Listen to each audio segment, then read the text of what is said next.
Welcome, Nathan. Welcome to Fab at 50, the podcast that is taking Dubai by storm because it's such a unique niche where we talk about women and men also in their 50s or midlife.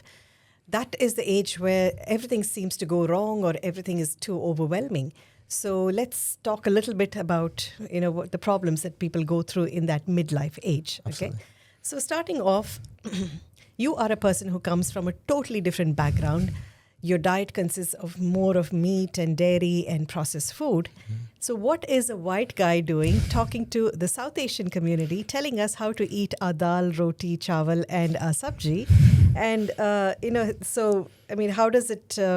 how did you even enter into this field here? Yeah, I mean, if I got asked that question a pound every Quite time, lot, yeah. I'd be a millionaire. Yeah.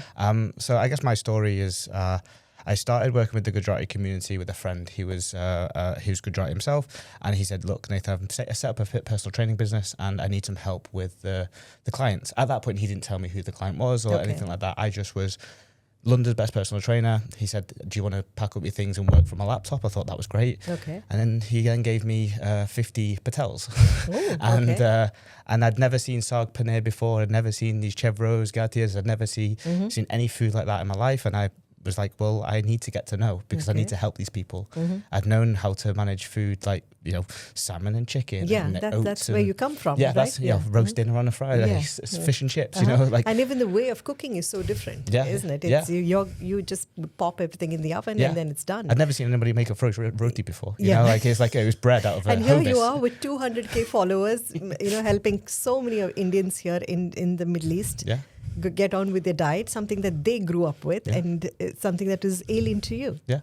So I had to learn very quickly. I had to ask a lot of questions. Okay. I had to look stupid a little bit, and then I had to go and sit with these clients and spend time with them in their houses. That's how I got to know it. So I went to the UK, I went to India, I went to the US, and I said, "Look, you're my client, but let me come and stay with you for a few days. I want to see how Bar makes food. I want to see how Mum does it. How you."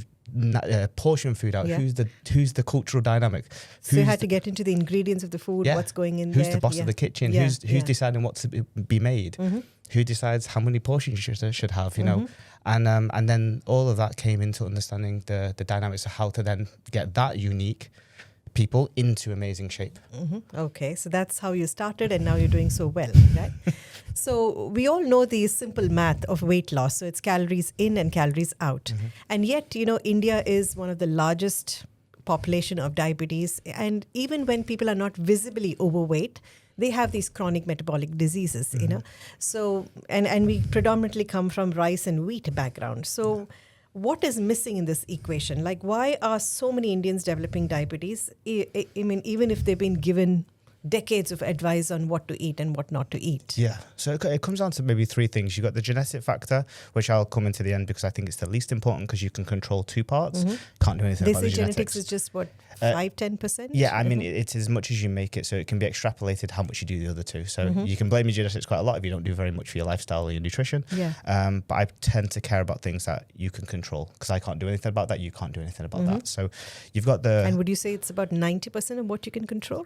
Absolutely. I think I like to be at a position where I can control 100%. I think if I give power to somebody else, I can't change everything about me. So no point blaming genetics. No point in blaming anybody else other than yourself. Okay. I like the personal responsibility frame, which is I'm responsible for what goes in here, how much of this I do, how much I say no, how much I say yes, what I allow in mentally and physically and emotionally. So full total control. Okay. So you believe in calories in, calories out. Yes. And even though majority of Indians have diabetes and other metabolic disorders. Yeah. So the type 2 diabetes and metabolic disorders come from two factors. One is the belly fat creates higher levels of type 2 diabetes, but that also relates back to anyone with higher levels of body fat. So when from genetics, Indians are born with lower levels of muscle mass and higher levels of fat just genetically, and then you extrapolate cultural food, traditional overfeeding, everything's about food, then it becomes a little bit of a rolling cascade of multiple factors, and then you get to 30, 35, you haven't been to the gym that much, you've not exercised that much, and food has become a large part of your life. combined with cultural like kind of nuances of what healthy is, chubby cheeks and like kind of happy, kind of a little bit chubby. That's kind of warranted as thin good. is not considered beautiful. It's actually the worst, right? It's like skinny, like oh, you got cancer, like your mum's not feeding you, you know, oh, your wife's not giving you dinner, like what did you do wrong? Exactly. And then combining I guess, inverse response of like what healthy really is based on metrics and health and data. You get people that are driving towards what healthy is in their own community and culture, and it actually is leading to the opposite of healthy. And that's where I guess culture clashes with health. So was it a big culture shock to you to see Indian households focus so much on food and everything is about feeding? We value so much about feeding our guests. Whoever comes in, we force them to eat. The respect game, the being the love of the family. It's a shock, but also it's great. Like I love the fact that people are so hospitable, and it's great. And if I didn't care about my health, it would be amazing, you know. And if I wasn't like, if I didn't try and lose weight, I'd love to get fed all of the time. You know, it's my birthday, someone give me a bit of cake, you know. But when we're looking at the other side of it, it's almost considered an insult not to eat when you're offered food. And all of these things are like what we call cultural norms, and often cultural norms need to be pushed back against to some degree to get. If you're struggling with health issues, we need to challenge all the factors, because people will miss the cultural norms and skip straight to blaming genetics, blaming situation. They'll miss the part where it's like, I think this is normal, so I will not consider it as a problem. That's the big barrier where most people consider it's the finishing off the food, extra portions, disrespect, saying no, eating when other people are eating. And every cultural event, every festival is focused around food. You know, people spend days before the festival starting to prepare food, and everything revolves. Pujas are food. You know, everything. And then you've got all of the isms as well. So you've got the chai plus the chevro, or chai plus the biscuits, the namkeens that go with it, which are insanely great. But if you have that habit every day, then you know, these things kind of rack up little over things time. that add up that we Indians don't even notice. It's a part of our culture to have chai with a biscuit or a chai with some namkeen, and then you hardly ever notice what goes in, how many calories has gone in, right? So when you asked me like how do I understand it, I just saw these foods and I understood them as food and what their calories in. People understand food as love, healthy, happy, good or bad, but they miss that part of the calories. So when I was looking at chevro or gatir or kakras or roti, I was like, I see them as 200 calories, I see them as 400, I see a handful as this. Someone might see a handful of nankeem as just tasty traditional food. They don't see it as something that always goes with chai. Always. I've had it for 20 years, so I will have it for the next 20. And also the argument that my grandparents used to eat is, why shouldn't I be eating it? Well, it's made at home. it's That's the homemade. Big one. Homemade. Homemade is normally the get out of jail free card for a lot of people. To miss, it's actually interesting, there's a psychological term for it. It's called health halo. So it's where if you deem it as healthy or good or made at home, you forget about the negative consequences. In psychology, they've got like a whole piece on this. We think things like orange juice and these other things are healthy, but we forget the value of them from a calorie perspective. And that's how people end up going so far into 20 years thinking they're doing the right thing, all of a sudden to get a type 2 diagnosis of diabetes, and they're like, where did I go wrong? It must be genetics. It's like, oh no, we just the wrong thinking happened. I mean, I've heard people who say, it's all homemade, I don't eat outside. So morning I wake up, my breakfast is parathas and possibly aloo. It's parathas and potatoes. And then lunch could be again some rice and some vegetables. And then it's tea with namkeen. Again, dinner is roti with sabji. So you see how much of carbs you've already eaten, even though it's all homemade, right? How would you even advise an Indian client to go away from this? So you make small tweaks. So it's even small things like, if we look at the plate of a normal, a classic dish, you've got like dal, roti, rice, sabzi. It's just in the quantity, because you've got the yogurt on the side as well, the ratha that you have.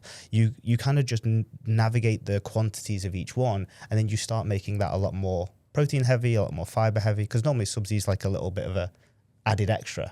Whereas like I want my clients to have half a plate of veggies, because that keeps the fullness, the vitamins and minerals, less likely to eat snacks an hour later. So it's not about taking it away. Like, out of the 3,000 people I've worked with, probably 2,000 of them are traditional by nature. I'll always ask them, how traditional are you? And they'll go, we have traditional food maybe 5 times a week. And then maybe at the weekend we might have an Italian or a pizza or whatnot. So those guys want to keep it, and they envision that they're eating it for the next 20 years. So you can't take it out. that's what I learned the hard way when I first started. I was like, you must eat, tofu every day with this, this, and this. I learned the very hard way that people don't like to do that. And I reverted very quickly, understood that these things are going to happen in 20 years' time, so we have to make them work now. So how you look at that plate, what's organized on there, the ingredients you utilize, the quantity, that's what you change. So even like vegetable puha, you can make a tweak to that to have more yogurt on the side, or even add something additional to the side of that. That's still puha. So how would you make a poha more healthy? Like add more vegetables? Healthy, but you get protein in it because it's just rice based. So you just want either a mixing with like tofu, or you want to have some yogurt on the side, or if you're a little bit more Western inclined and you're not fully traditional, I would go down the protein powder note, where you can have a protein shake on the side plus puha. So you get the best of protein powder, and then you get the puha. But it's also about understanding how many calories are in your puha too.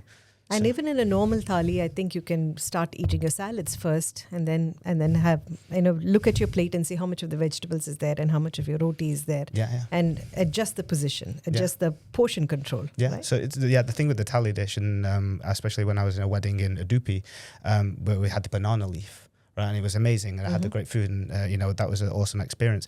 But the thing was, it wasn't the fact what was on the thali dish was the issue. It was the fact the guy kept coming around and filling up your plate again and again and again until you said no. And he wouldn't stop until you said no 3 or 4 times. And I think that's, when you look at a thali dish, it's composed of really good quality food, but it's how many times someone then comes and fills it up, that's the issue. Because even though they're small little boxes, if you fill it 4 times up plus additional extra bits. So just being a little aware of how much of vegetables are there in my thali and how much of carb I'm eating. So just that, or maybe start your meal with a salad and then go attack your carbs, right? Just altering the order of how we eat makes a big difference, isn't it? I would say the biggest rule is just to cut off the seconds. So that's it, whether you eat your veggies and your protein and your carbs, that's awesome. But if you're always going back for seconds, you'll always ruin the biggest factor, which is your total portion size. Okay. So we call it the 1 plate rule. So if you go to mum's house and she's making usual dish, you have 1 plate of portion, and then you do everything you can to not have the second plate, because that's where the extras come in. Or if there's a big spread on the dishes, like there's a dal, there's a different dish, there's a paneer dish, and you just have bits of everything, you forget how many times you've been up for it again. It's like going up to a buffet, you forget how many times you've gone around. So we call it the 1 plate rule for that reason, so that you can enjoy your traditional food, but you don't compromise. So the 1 plate rule. Okay. And you can actually buy plates from Amazon that have the portions of where you put things. We use it as a bit of more of a proper and implement to teach people. But it's like usually a thali plate is a big portion for the carb, the roti or the rice, and then you have these smaller holes for the vegetables and the salads and all of that. So you think we should reverse that? For a thali dish, that's awesome. But let's say in a normal household, when it's just at home and you're just having a normal plate of food or a circular plate, that's when you would portion things out a little bit. But thali dish is actually portioned really well to the most part. If you can have more veggies, then great. And if it's more like it's purely vegetarian, there'll be less protein. But for just one meal, it's fine. But if you go back for seconds, that's when it starts to play the game. Awesome. So see, India has really 90 million of people living with diabetes, and it's soon expected to reach 100 million people suffering from diabetes, type 2 diabetes. So, and the fitness industry is so full of these quick fix fads, like do this and in 90 days you're going to reverse everything, or in 30 days we can get you to reverse these genetic metabolic disorders. So do you think many Indians are falling for these fitness fads? And what is the biggest fitness myth that Indians so strongly believe in that you want to dispel? Oh, that's good. So I think one is the way that they get rid of their type 2 diabetes purely and simply from a scientific perspective is you lose about 15% of your body weight. That's how you reverse type 2 really easily. Whatever food it comes from, it doesn't matter if you starve yourself to death or you eat the best nutrition ever. If you drop 15% of that fat, that weight, you've got the highest chance of reducing and reversing type 2 diabetes. Okay, so just look at your weight and drop 15% of your weight. That would change everything, and doesn't matter how you do it, as long as you keep it off, which is that's how you get there determines whether you keep it off or not. So you've got to do something to get there, right? 15% down, and when you get there, keep it there. Because I think the biggest myth is actually the anti to that. So and I react to quite a lot of this on Instagram, but there's like we call them the ingredient queens. So use this ingredient and this will solve this problem. Use this ingredient and they'll solve this problem. And it's only like this seed will help you with your blood sugar levels. I'm like, the only thing that's going to really help you with blood sugar levels if you get that fat off. And it's the harder conversation to have. I'm okay having it. Is like you can put all the seeds that you want. You can put all your your orange juice, your curds, your concoctions from your grandma. Yeah. You can do all those things, but That's exactly what my next question was, because we Indians are so traditional. yeah. And we have these, grandma wisdom that has dropped down to generations. Yeah. So drinking fenugreek water in the morning to reduce your blood pressure, Yeah. and then dhania water to reduce your blood sugar. Yeah. So the person can do this meticulously, drinking all these concoction of waters, but then end up eating what they want during the rest of the day.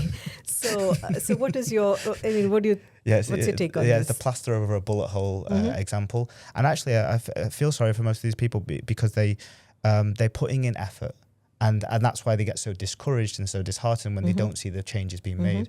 And it's because the effort's been transferred into something that unfortunately doesn't give you the response you want. You put in, most of the guys actually put in more effort before our program than they do afterwards. Because they're like, I'm just putting so much effort into that direction, but I actually need to go over there. Okay. So yeah, I think that it's just looking at more bigger problems to solve, bigger issues that most people don't want to talk about, and it's quite hard to have a conversation where you just, I know it's obviously there's lots of guilt and shame and fat shaming anyway, but it actually is the conversation where like, so you say go ahead, continue with your methi waters and your dhania waters, your cinnamon water and all of that, but just you sort of nudge them into a different direction and say, look, this is where you need to be going. Have your chai seeds in water, do that stuff, but recognize that is a short-term solution to solve a bigger problem. You wouldn't need to take a seed for bloating if you just didn't eat so much food. Okay. You wouldn't need to take a seed for type 2 diabetes if you didn't have the body fat levels and you had more muscle mass. Okay. And I would rather solve a problem than kind of remember to do 17 seeds a day. I'm not going to continue doing that for 20 years. And so your basic principle is calories in versus calories out. Or the effects of that. So if you've got health conditions, one of the biggest driver for anything is obesity. Now, what the obesity is termed compared to the Indian community, compared to everybody else, obesity is framed differently. So what we would classify from a medical perspective as obese is something like 26 or 27 on the BMI scale. But and maybe the Indian culture, that might be considered as actually healthy and happy. And that's where the dichotomy comes in. Because we just think we're just over the normal. If 24 or 25 is the normal, we're just a little over the normal, so that's fine. As long as I've got my chubby cheeks and I can eat with the family and I'm not spending too much time in the gym or doing these things, that's considered normal. I think that's the biggest problem. So we work with calories in and calories out. That's the method, but how you get someone to do that and also change their perception on this is really important, because I want people to be healthy for the next 20 years. I want the healthiest generation of South Asians ever. And that comes from the conversation of what is really healthy. And there is terms, research, facts on that stuff. And most of them do go against what grandma would say is healthy. And that becomes then culture versus science. And I'm in the middle. So would you say take a little bit of the grandma advice and then see how we can modify it to today's current lifestyle? You use her for who to marry, what relationship to get in, what job to have. I think from a food perspective, take the little nuances, but if as with anything, if the person that you're getting advice from doesn't admit the same type of results that you have, I wouldn't be taking advice from someone that's got type 2 diabetes on how to reverse type 2 diabetes. I would take it with a grain of salt there, just because proof is everything. So see, one of grandma's advice is to eat a lot of ghee, right? Ghee is considered good according to Ayurveda. It's a staple in our Indian diets. Absolutely. What's your take on it? I love ghee. You love it in the right portion size. Okay. So ghee and olive oil, both all oils, are the most calorific food on the planet. So if one slip of a tablespoon, you're adding a chocolate bar basically into your food. Now, ghee is great from a hormonal perspective for females. It's great from a blood sugar when you put it to a meal, because it elongates how long the meal gets absorbed for. So they're awesome. But you only need 5 grams to be able to do that. What is 5 grams? Exactly. So 5 grams is that much, half a teaspoon. Half a teaspoon. And no one's putting that in their meals. So the dose response is smaller than the food that you're consuming requires. So I have a lot of clients who have chefs, especially here and in India, and I'll say, hey, this is the only amount of ghee that you can use. And the chef will go, I don't know how to cook without that. I'm like, well, you're going to have to learn, because, we had So what would be the basic oil that we use in our cooking? Anything's fine as long as you know the quantity of what you're having. So I mean, would you say seed oils or to go back to I think, coconut oil? Or, yeah, so I like, because olive oil is alien to our yeah, culture. yeah. So olive oil for like people like me, because that's what I grew up on. But like coconut oil or ghee, I would just use whatever you use normally. Okay. So because I want to think about 20 years time. So don't change anything because there's a better version. If you plan on using ghee for the next 20 years, use ghee, but you know how much to use it. Okay. It's the same with that's my frame for any traditional food. Because India is so culturally diverse, Yeah. you know. So you've got coconut oil. People in the south Yeah, use yeah. a lot of coconut oil. Yeah. In the east, it's more mustard oil. Yeah. You know, and so there's different cultures. The Eastern people would never use coconut oil. Yeah, blasphemy. So what is oil, or what is the basic oil that we can use in our cooking? Go with what you're used to. Use absolutely the one that you're used to. Because there's part of this where you have to think about, am I going to use it for the next 20? Am I going to eat it for the next 20? Will I like the taste of it with my X dish? That's not the barrier. So a lot of my clients, they're like, they obsess over details like that. And I'm like, you use what you want, but I will tell you the grammage for your meal that will make it the meal for your goals, which is fat loss, losing belly fat. Okay. You know? So go ahead, use the oil that you've been used to. Yeah. Go add a little bit of ghee in your food. Yeah. That's fine. Yeah. But watch the portion control. Yeah. If you ever want an over moment where you're like, I don't know how much I've been consuming, I know it's more from a traditional perspective, where weighing scales in the kitchen are something that is frowned upon unless you're making a cake. Yeah. But if you get into the rhythm I've of never just... seen a weighing scale in any Indian kitchen. Oh, yeah. Well, we're starting that now. We would never do that. Yeah. It's everything is by, just, how much to put. Even salt is sometimes just sort of put in a dashed over. Yeah, dash of it. Yeah. And that's, I guess that's why I always kind of enforce that there's a balance to be made. If you look at your finances, you look at the numbers. Food is the same, but where we look at food emotionally, not normal. Now you don't have to do that forever. Like I do it now because I've got bigger goals for like bodybuilding and things in the future.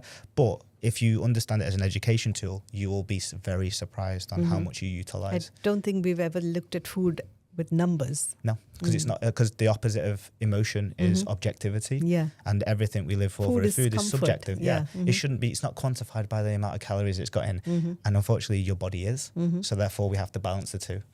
So I would do it for a week and you'd be like, oh my gosh, that ghee was 400 calories. That's and then when you make the equivalency, you start thinking about things differently. That's the 2 chocolate bars. Okay. That's a... I mean, how can you cook 4 rotis with half a teaspoon of ghee? I mean, that's the thing. So you can use the spray ghee. So the tree is like a spray. Okay. Or you can make the I forgot the name of it, but you put it on the top of the flour on top of the stone, and you can make it that way. Okay.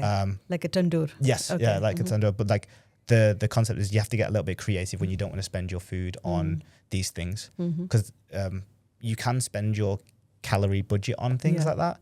But then you might end up being hungry later in the day, and it won't survive on a maintenance of your body weight when you're spending on like condiments a lot of the food. Yeah. And we have so many interesting spices, right? Oh, I mean, lovely.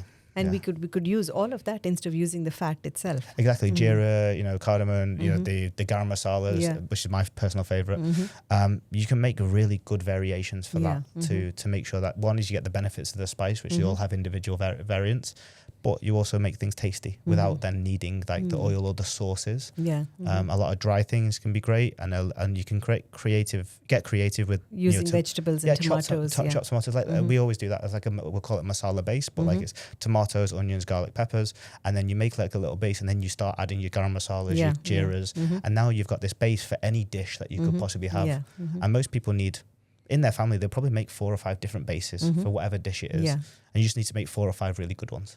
And store it up and then and use it rotate for your it. vegetables. Yeah. And then you've got, if you want a masala day, if you want a jeera day, if you want, different things like that. So, I mean, see, there's a misconception that people have grown up eating rotis all their lives. Grandmothers, their forefathers ate it and they eat it now. Yeah. But the wheat that you get now is, people say, so many people getting gluten allergy now, and more intolerance towards many things. So would you offer a alternative and say go for kapli atta or something else? Yeah, I mean, there's like 100 different atta flours, right? I seen one yesterday that was doing it out of flaxseed. I think. What is your suggestion? Go for the normal wheat that you've been eating. Literally, all the time? I'm with roti. I'm like, I like it a certain way. So like I don't want to mess around or make it too grainy or too fibrous. If I know the rest of my meal has the fiber, the protein, the veggies, and I know my calories, then I will have the one I like. Okay. And that is the normal one, basically. All-purpose So flour. if you've been used to eating 2 or 3, then go for 1 and just eat what you've been used to. And challenge that a little bit, because that will feel abnormal, and that's the bit that's holding us back. And that's why I'm always on this subject, because we have to challenge what is normal versus what we need to do. Yeah, so important to stick to what you've always been eating, because only then you can be consistent. Yeah. Only then you can have a long-term plan, right? Yeah. Right. Okay. So the next topic is fasting, right? Now, again, it's a big cultural thing. We fast for many events during the year, many festivals focused on fasting. Yeah. And fasting has become such a big fad these days. You've got so many different kinds of fasting, water fasting and 3-day fasting, intermittent fasting, and then you've got this keep up to the circadian rhythm. Yeah.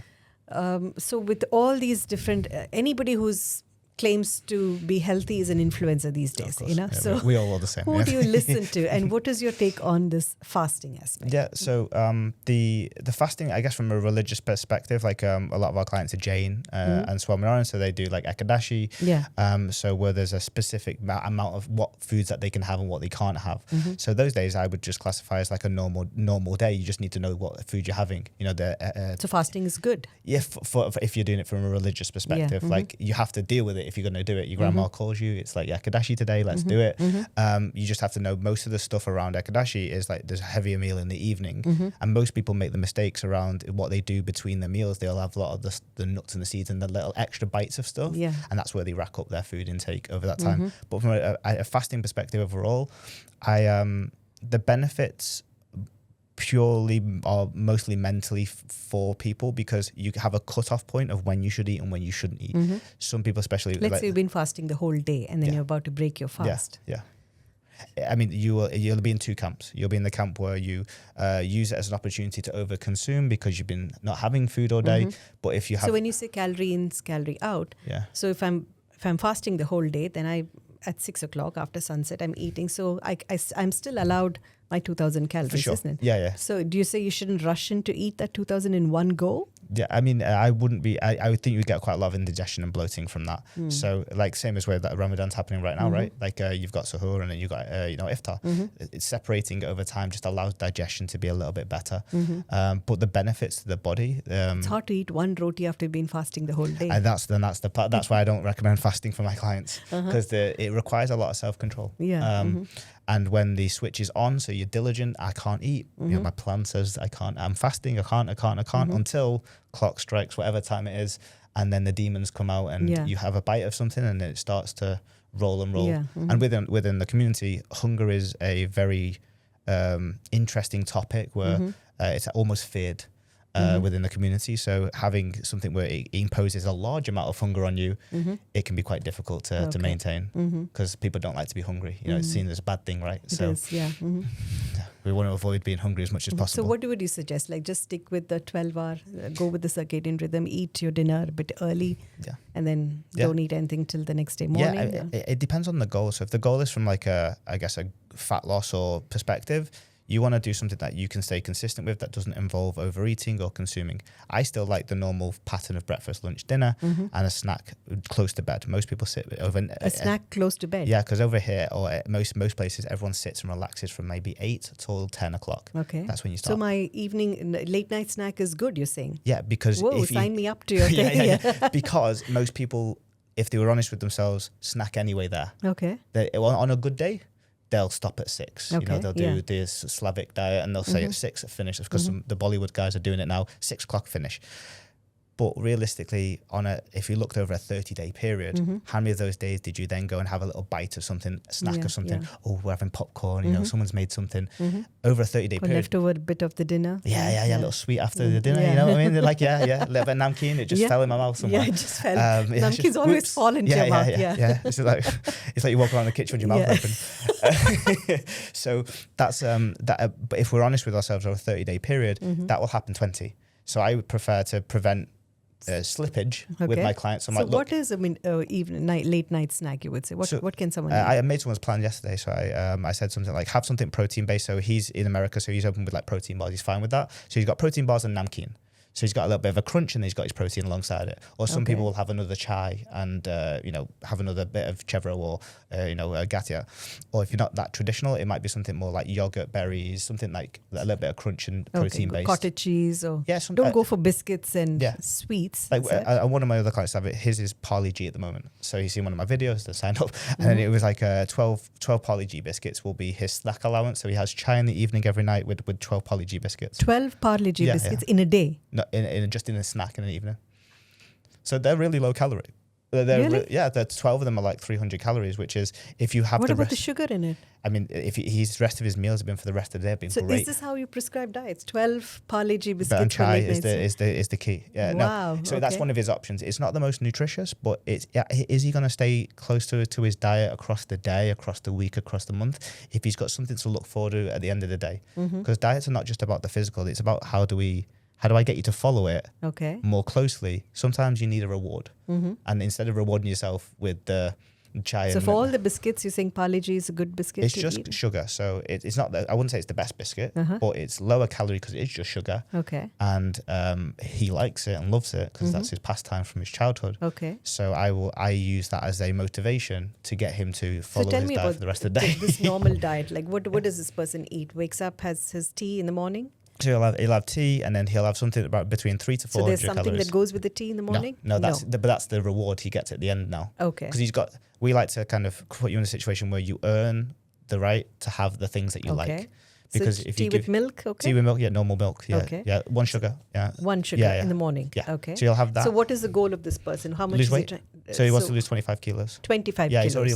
he's already lost 10 already. Okay. And then So chai with milk in the morning. Yep. Then what's breakfast? his breakfast will be something like a yogurt, something more westernized. So Okay. there's a combination between the two because Okay. they live in the UK. So it'd be more like yogurt bowl, porridge oats, things that you would classify as like hearty and wholesome, but filling for the rest Okay. of the day. Maybe eggs if he's not vegetarian, so eggs for breakfast. So eggs, porridge, Yeah, yogurt. that type of stuff. Okay. Lunch would be Protein powder in your oats or Yes, in your if yogurt? you're feeling a bit, if Okay. you want to Nuts optimize that. allowed?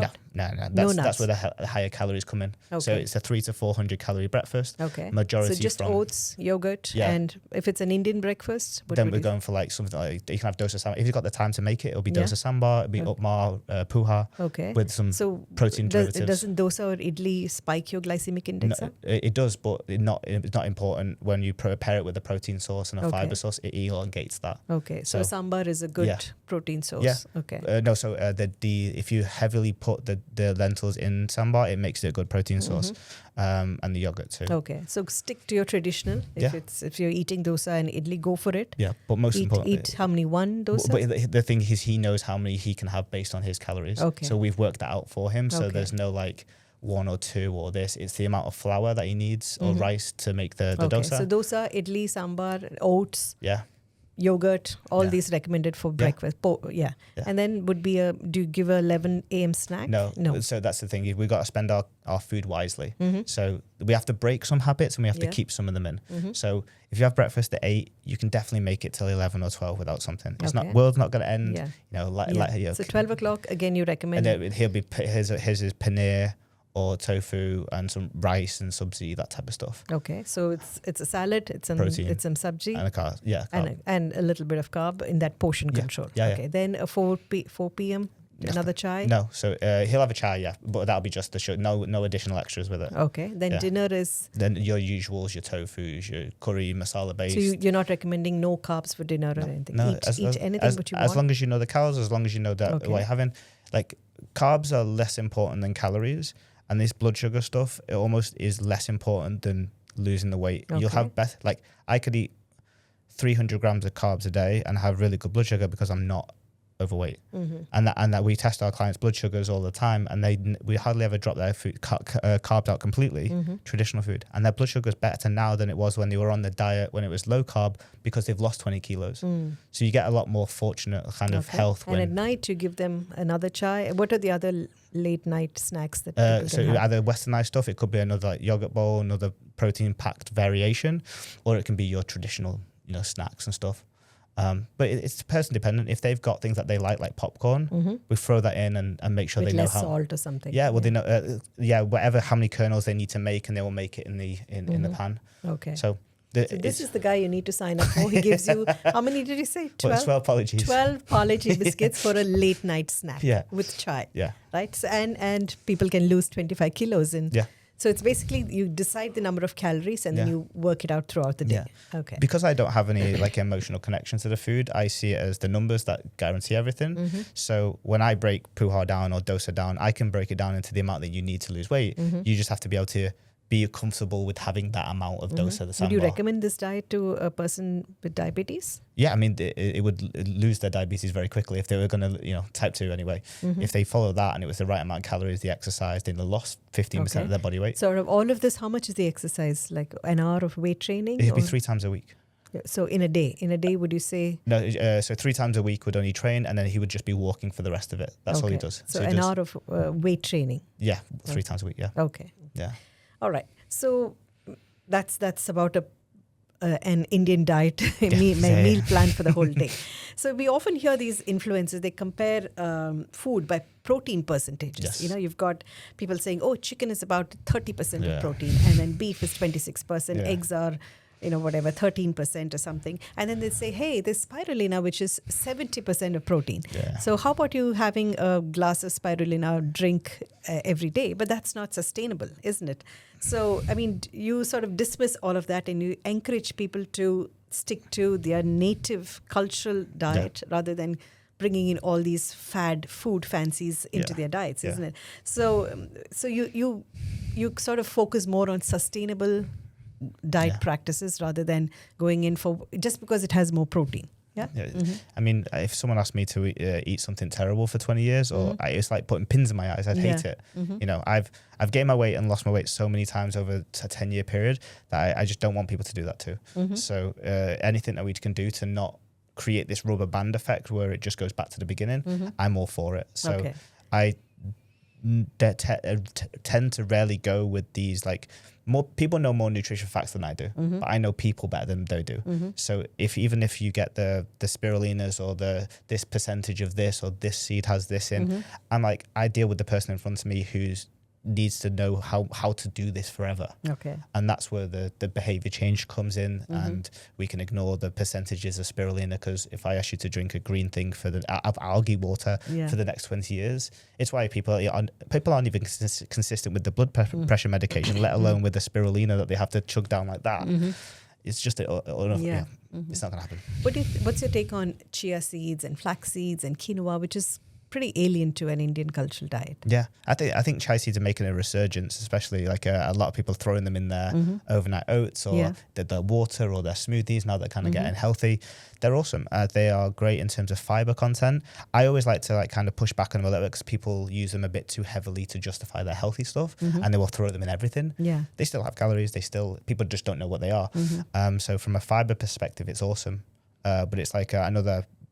You'll see a lot of people have the waters and the seeds. It's because they are having digestive issues or bloating, which they kind of wouldn't have if they ate the veggies, drank the water, did some exercise. Yeah. But it's great fiber if you just need an extra push of constipation. And see, now let's talk of my niche, 40s and above. And people assume that you will age after 40s and 50s, but nutrition plays a very big role, doesn't it? Yeah? And, when people are in their 40s or 50s, the metabolism changes, the hormonal changes happen, perimenopause, menopause. So what are the common nutrition mistakes that people make in their 40s and 50s as opposed to their 20s? Possibly what worked in your 20s or 30s may not work for you in your 40s or 50s. Yeah. So are they making any big nutritional mistakes that you think should be corrected? So I think the mistake is that life hasn't evolved for you. So, worrying about things in your 30s and then letting you get to your 50s, and then you had this resurgence where you're like, oh, my health is now important.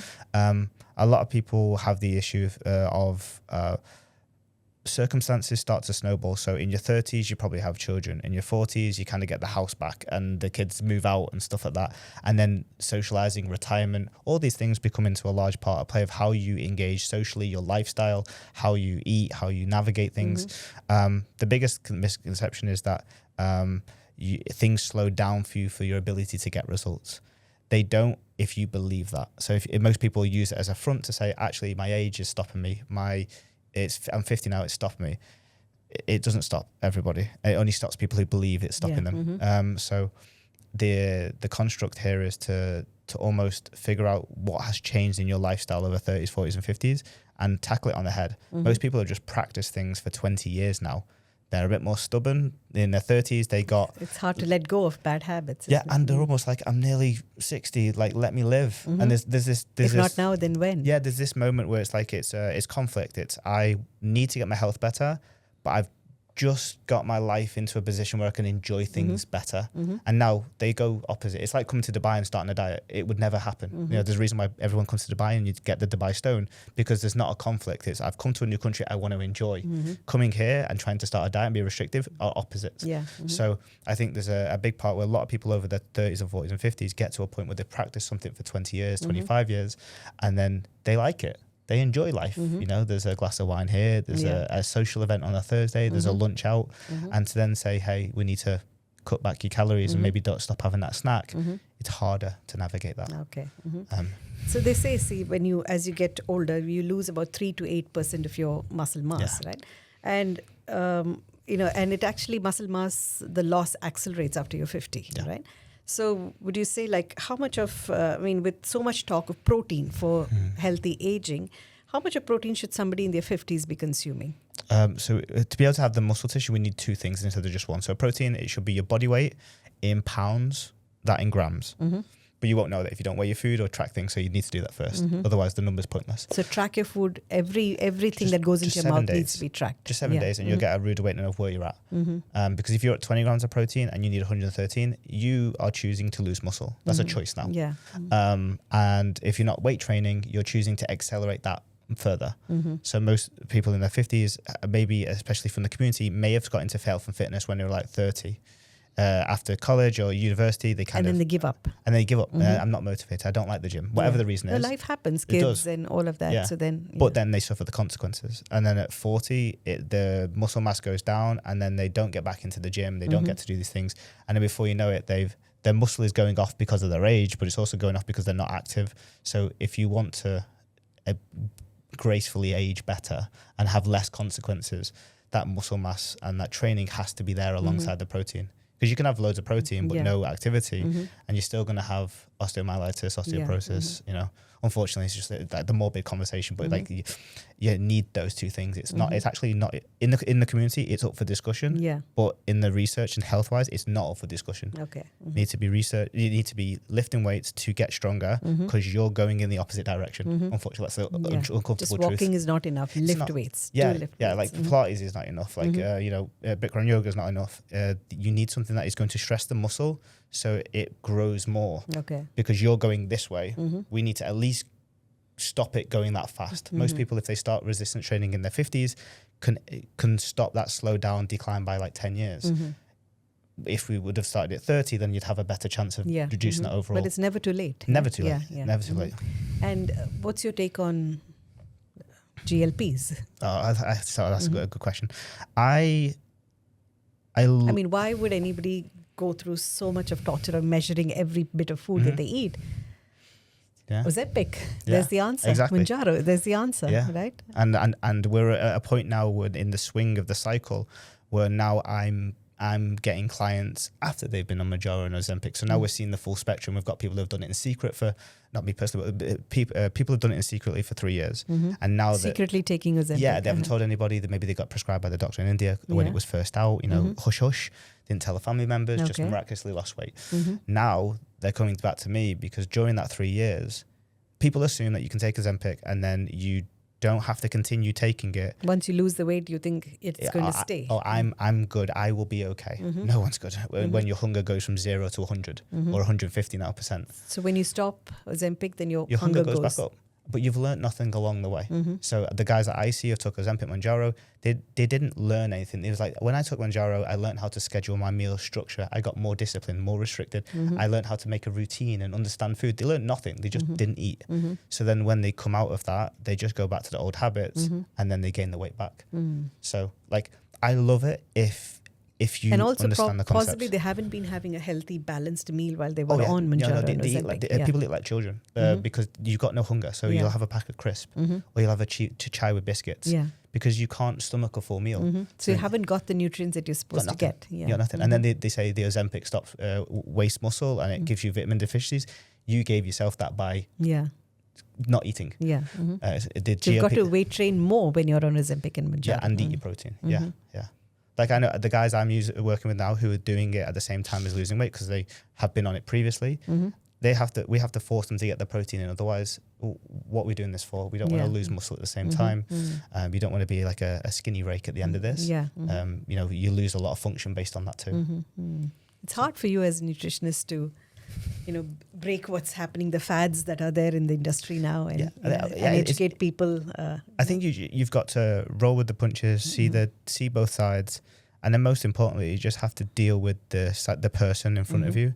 Because these people are doing it for a particular reason. They must have been so unhappy with themselves that they needed a extra help with that. And you have to look at that as they needed help. So has it helped them? Probably. Do they need to kick up the butt with what they should do afterwards and making sure they're doing it the right way? For sure. Yeah. But I mean, if everyone if you had an easy tablet, everyone would be everyone would be. Yeah. And there's no blame in that. And actually, there's no negatives. You just have to. Here's the cost. Let's try and make up the cost. So I like it. So let's go to a rapid fire question. Amazing. Okay? Quick and fast. Vegetarian or non-vegetarian? Which gives you more strength after 50? Non-veg because it's easier. Non-veg is easier. Yeah. Okay. Carbs at night, friend or foe? A friend. A friend. Yes, it helps you sleep better. Yeah, melatonin production increases. You get deeper sleep. Okay. Maybe not a full tub of ice cream, but yeah. Okay. Sugar, is it a real villain or is it just a scapegoat? Scapegoat. Scapegoat? It's absolutely fine. You just don't know how to have it in proper portions. Okay. So sugar by itself is not the villain? No. Oh, wow. Okay. Protein powder, yes or no? Yes. Okay. So for people who are pure vegetarians, genes? Yeah, absolutely. Yeah, if you don't want to eat vegan. if you don't eat block of protein, if you don't eat tofu and you don't want to eat all the paneers all the time, then you go the easy way to get your protein in. So people are over 50, protein powder, Absolutely. yes or no? Yeah, I mean, it's easier. Then you don't have to cook more meals, less dishes. Okay. 3 words for a perfect breakfast. Calorie controlled that you like. I know this Yeah. yeah. Nutritious. Yeah. Traditional Keep calorie it controlled. traditional, calorie controlled. And high protein. Okay. One nutrition habit that you must change for a better health. Eat less than you think you need. That's the best. Eat lesser than what you think you need. Yes. Okay. Because our eyes are bigger than our belly. Okay. Your one non-negotiable daily nutrition habit. Make sure there's fiber through veggies or fruit in each of your meals. Okay. Make sure there's fiber, veggies in every single one of your meals. Meal. Okay. Fasting. Is it a genius hack or a risky trend? Risky trend. Okay. Unless it's religious, then do your religious fasting. Supplements, essential or is it a hype?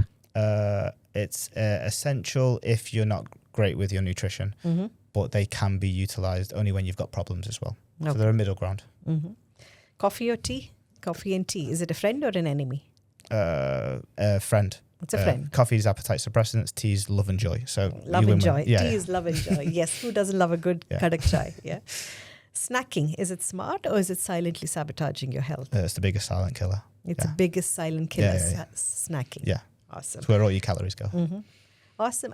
One last question. I don't know if you recently saw the American Dietary Association. I grew up in the 90s with the traditional food pyramid. We had the carbs at the bottom, then we had the proteins, and then veggies, and then the fat at the top.